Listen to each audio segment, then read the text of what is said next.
Darkcast Network. Indie pods with a dark side.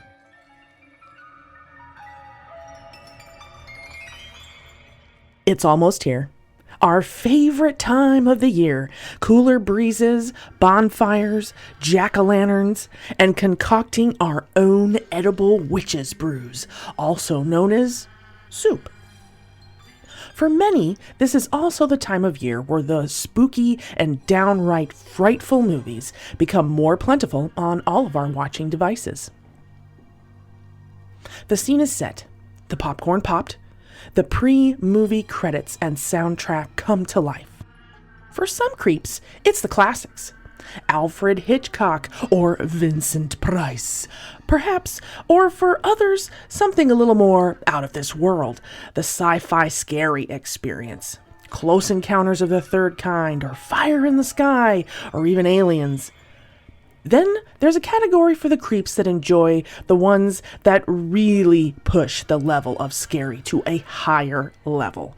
More effects, more gore, more real.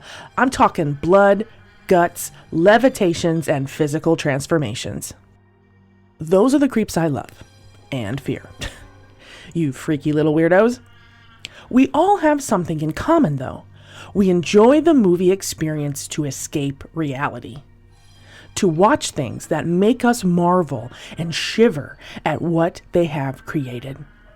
The truly scary ones are when the credits roll and then you see this phrase that makes you sit up in astonishment. The scenes depicted in this film are based on a true story. Or the ones that fly under that radar and you think it's just another creepy creation, only to find out years later that the terrifying movie you watched was created from a true event.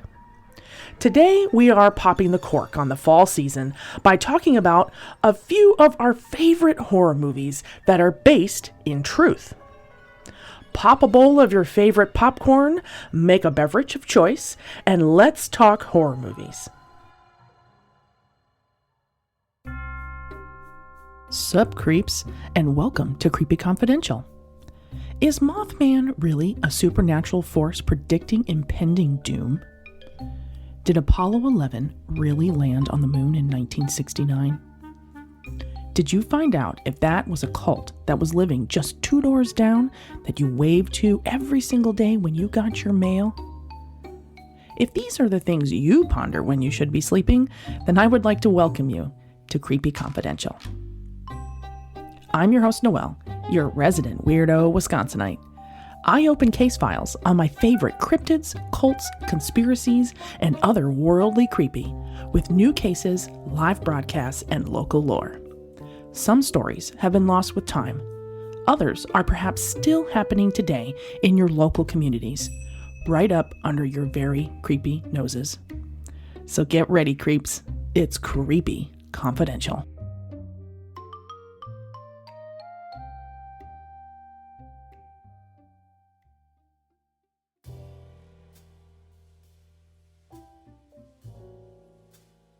Before we begin today's episode, we want to welcome you back to the Creepy Confidential Coffee Corner.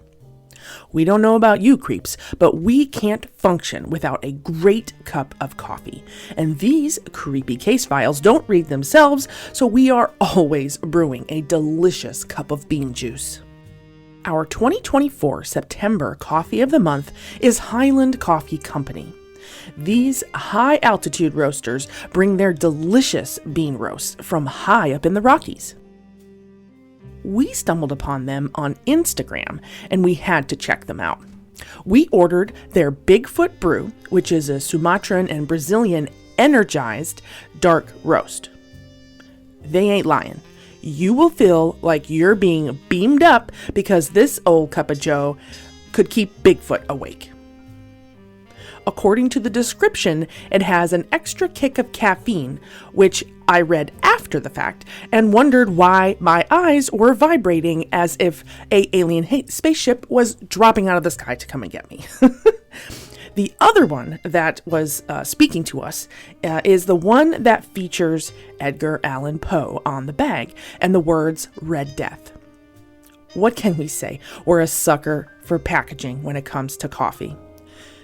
This one was my personal favorite of the ones that I purchased. The other one was great, but I'm a little sensitive to too much caffeine. Side note, so just keep that in mind. But the Red Death is a Brazilian dark roast with dark cherry, brandy, and Ghirardelli chocolate. Yes, it was as good as it sounds, and the cherry is not overpowering, and our favorite way to make it was actually iced with a little creepy splash of heavy cream. Delicious. Remember, creeps, our coffees of the month are not sponsored. We believe in shopping in our cherished USA, and we feel that putting money back in the businesses that help make our lives better is important to us. We shopped at their online store at highlandcoffee.online, and trust me when I tell you they have something for everyone, and the packaging is fantastic. It'll suck you right in, but the coffee is delicious. Please tell them Creepy Confidential sent you if you happen to hit them up on Instagram. They are at Highland Coffee Estes Park. We will link all their information in the episode details so that you know the spellings and whatnot. And then before we move on, a few quick announcements. First of all, Creepy Confidential merch is now available. We have dropped several designs, including the Creepy Dracula. We have Creepin' It Real that features a cute little aliens with like the Vans pattern in the background. We have men, women, and even baby designs. So get your merch today at creepyconfidential.com, and it will take you to our Spreadshirt shop, or you can just click anything on creepyconfidential.com. You'll see pictures when you load it in. Now, September 27th at 8 p.m., kind of the usual time, over on our YouTube, we are going live once again for Creepy Confidential After Dark with our special guest, the Horror Craft Podcast. 3 horror-obsessed women who love talking about everything horror. Fantastic. I met these gals at GhoulieCon, so they'll be featured on for our 27th of the month for our After Dark live stream. And then, last announcement, October 25th at 8 p.m. You do not want to miss this. It is going to be our 2024 After Dark finale, our horror Halloween with the creeps of Hellzone TV. You will recognize at least one of the voices there from The Supreme over at Coven of Screams, Miss Joanna. And then I have a few more guests I'm bringing from that camp, which I also met at GhoulieCon. As you can tell, made a couple friends. Now, we are going to feature at the finale costumes, horror trivia, a discussion of horror films based on true events, and just a good old-fashioned creepy good time. Now, the lobby chat rooms for these are already open. They are live, so you can join and click that notify me button because you do not want to miss it. Make sure once you click it, it will tell you when we go live so that you are aware. While you're there, please make sure you give our other videos like and subscribe so that you don't miss out on any future Creepy Confidential YouTube content.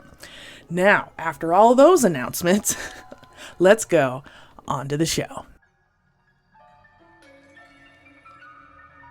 The Birds, 1961. This classic horror film should be a staple in your vintage film library. Alfred Hitchcock is, of course, one of the fathers of the horror genre, and this one is widely known. Many of us, if not all of us, have at least seen the still frame or maybe the gif of the women being attacked in the phone booth with the little crows all over the place. Now, I guess before I go much further, I should say, spoiler alert, if you've never seen this, just so you know, we're going to be talking about it pretty in depth. So if you haven't, you can go watch them if you don't want to know, and then come back, and we'll have the details all ready for you. So there we were, The Birds. This 1963 Alfred Hitchcock creation was a film way ahead of its time. It starred Rod Taylor as the handsome leading man Mitch, Tippi Hedren as the leading lady, Jessica Tandy as the old-fashioned matriarch, and if her name rings a bell, Fried Green Tomatoes is just one of the many for her filmography.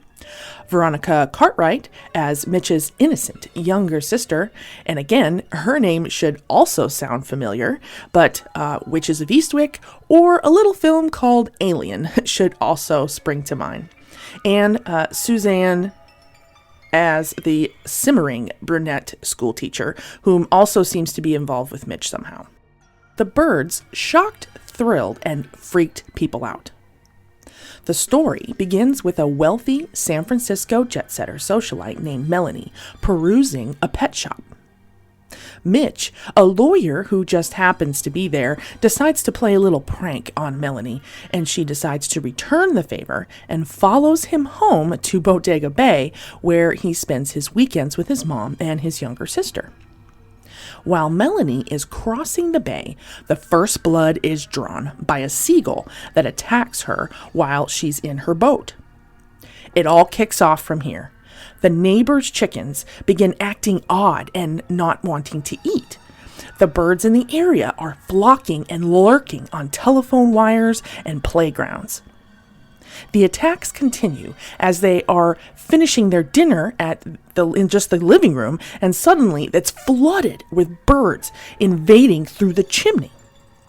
The following day, Mitch's mother stops by a neighbor farm, only to find out the birds have bloodied and killed him and plucked out his eyes. A very gruesome sight, especially for an older scene.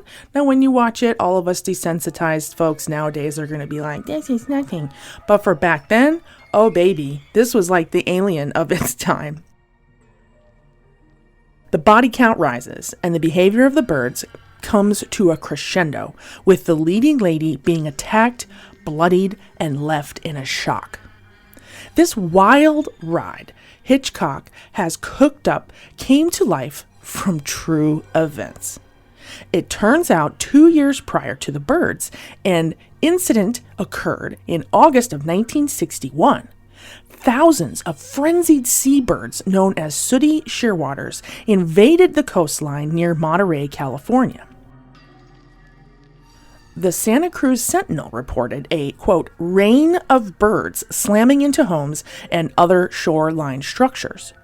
The newspaper reports on August 18th, 1961, quotes, dead and stunned seabirds littered the streets and roads in the foggy early dawn, end quote. But what caused this crazy behavior? Flash forward to 2012, and scientists were able to produce fresh evidence of what caused the birds to go crazy. A team from Scripps Institution of Oceanography at UC San Diego reported in Nature Geoscience that high quantities of pseudonychia, a type of phytoplankton, produced a neurotoxin that likely moved up the food chain and was eventually gobbled up by the birds in Monterey Bay and led to their erratic behavior. The neurotoxin, known as domoic acid, poisons the brain and causes symptoms such as confusion, disorientation, scratching, seizures, coma, and even death.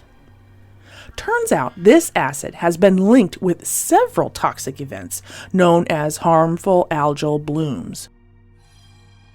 It would be pretty nuts to see this happen again in modern day. This event, coupled with a British horror story published in 1952 by the writer Daphne du Maurier called The Birds. This story takes place just after World War II about a farmhand, his family, and community that come under lethal attack from, you guessed it, a flock of birds. This toxic algae-crazed bird's macabre maraude just happened to unfurl at the same time as the master of suspense was visiting the area, thus inspiring Alfred Hitchcock to write the classic movie we know and love, The Birds. The next horror movie is another iconic flick that many would not guess is based on a true story.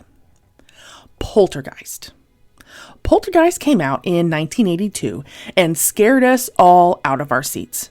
Oddly enough, this horror classic is actually only PG rated, and of all things, that's rated the same as my beloved Ghostbusters that came out 2 years later.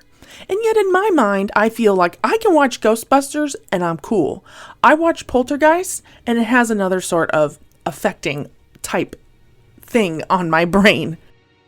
This classic takes place in a suburban housing development in California. The Freeling family, including their 3 children, moves in when their father starts his new job with a real estate firm and developer. Odd events begin to occur when their young daughter, Carol Ann, begins sleepwalking and carries on a seemingly one-sided conversation with a television set that is turned on but has no signal. Just that classic static image we know. Spectral manifestations occur, entering the walls, and violent tremors with the little cute blonde girl announcing, "They're here." The following morning, drinking glasses inexplicably break. Utensils bend by themselves. At first, the ghosts play harmless tricks and amuse the mother by moving and stacking kitchen tables and chairs, etc. Personally, absolutely not. No, ma'am. Poltergeist activity is not allowed.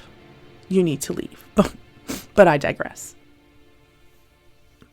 The activity escalates until one night a tree crashes through the window and a spirit takes Robbie, another one of the kids, and uses him as a diversion to take Carol Ann and bring her to the other side. The family calls a parapsychologist, and she arrives with team in tow to investigate. The dad learns from his boss that his house is on top of a burial ground where supposedly the graves were moved to a location nearby. So then they call in a medium, because why not, right? And she determines they are from spirits that are not at rest. My gal. Again, but okay. She also detects a dark force that she calls the Beast. They manage to pull Carol Ann back from the other side through a portal in the closet, and Mom is covered in ectoplasm, which I appreciate their thought to use ectoplasm on screen, because they don't seem to do that, but Ghostbusters did, so I do appreciate that. This movie is terrifying. Anyway, so think this house is clear, right?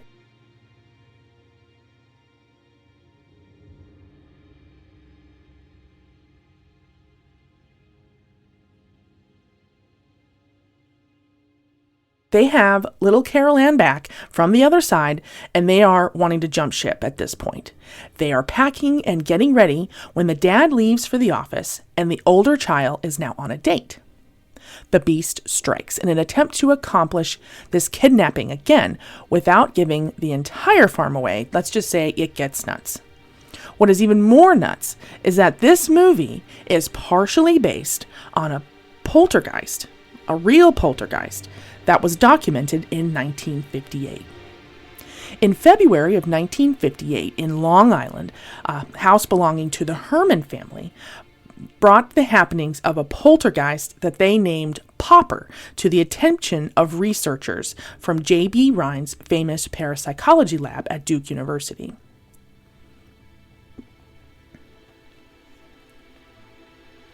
The poltergeist first made an appearance February 3rd, 1958 at 3:30 p.m. at the James Herman home in Seaford, New York. It's a suburb of New Jersey, about 30 miles from New York City at 1648 Redwood Path, located in a quiet neighborhood.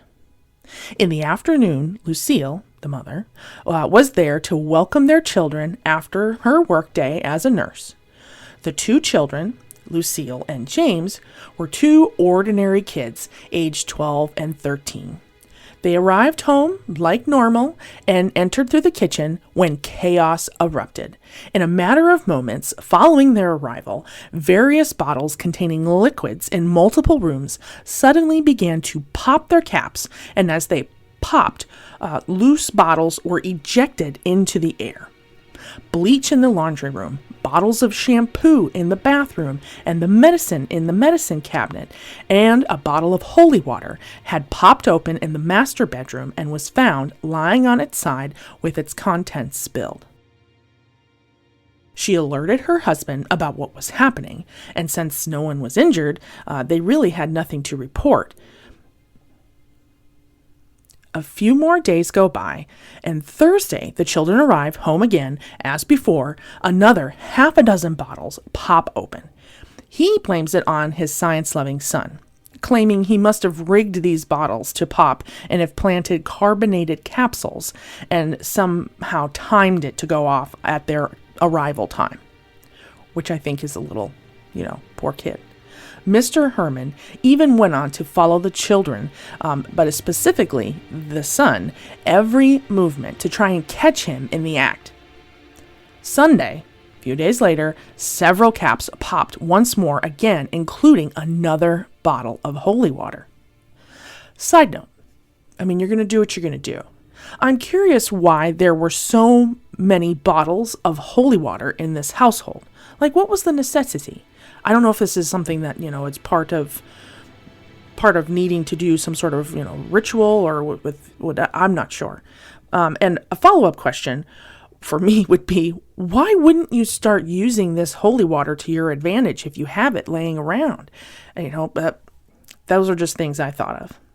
Now, the Nassau County Police Department was notified. The police treated him as if, this was some sort of joke. But due to Mr. Herman, he had been, I believe, prior military. He had kind of status in the community. They promised that they would send someone to investigate because of, he was a good citizen. And after the activity began to escalate and they couldn't prove it, was that someone, was causing it in the household, they really started to have to escalate their investigation. So they assigned a no-nonsense detective, enter Detective Joe Tozzi. He's like a black-haired, thick-browed, 32-year-old, World War II Navy vet, so no nonsense. So if anyone was going to be a naysayer, it was going to be this gentleman. He was not going to give in to, trying to, prove that it is something else. He's going to try and say that it's not at every turn.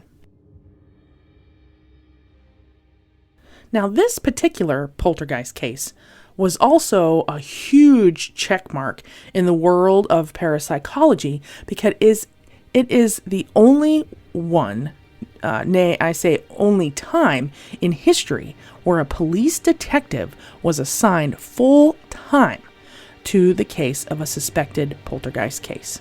So they really were trying to figure out what was happening. Now, after exhausting all possibilities of what could be causing it, they attempted to request an exorcism for the home through the church. However, since no family member was exhibiting signs of possession, their request was denied. Flying Virgin Mary statues, more overturned bottles of holy water, and increasingly violent activity, but still their exorcism was denied. Deep investigations with educated representatives would trace back over 300 years to conflicts that had happened and taken place, resulting in this plot of land witnessing so much death. And at the last site, unfortunately, the last site of the Massapequa warriors, where they were thrown in a heap at the brow of the hill, while 10 soldiers sat down next to their bodies and even ate breakfast.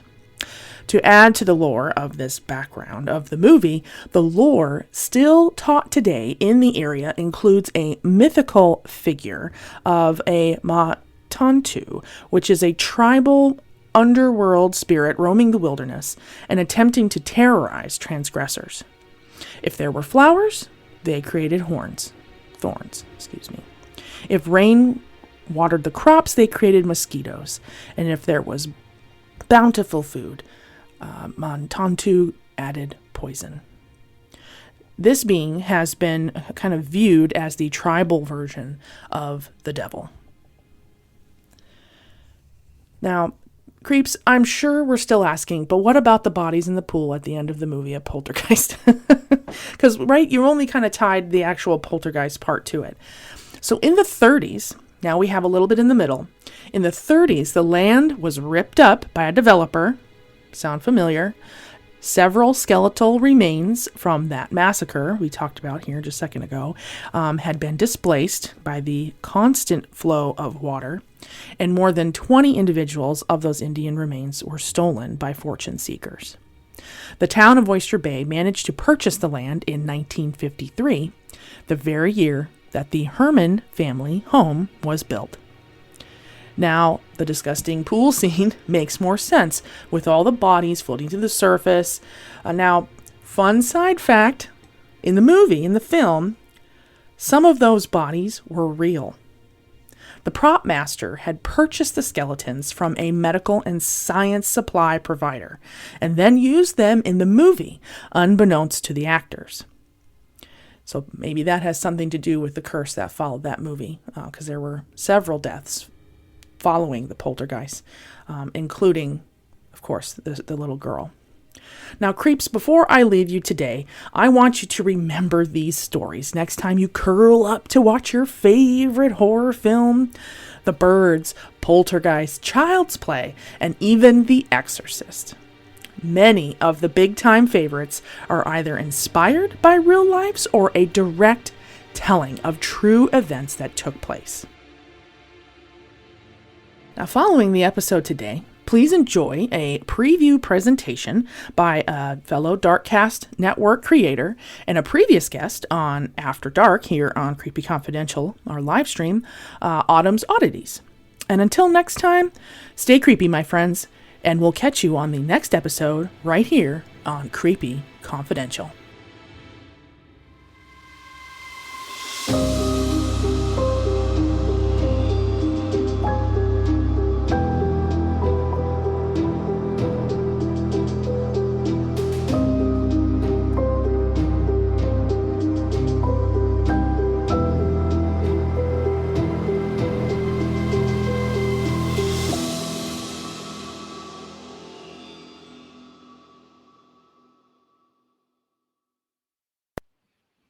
Autumn's Oddities is a strange and unusual podcast made by the strange and unusual, me, Autumn Gruby. Each week, I'll be taking you through some of the creepiest cases true crime has to offer. It won't only be true crime, I'll also be covering cryptids, haunted places, haunted things, and the true stories that inspired horror movies. Listen every Monday and Friday for new episodes. And remember, if it's creepy and weird, you'll find it here.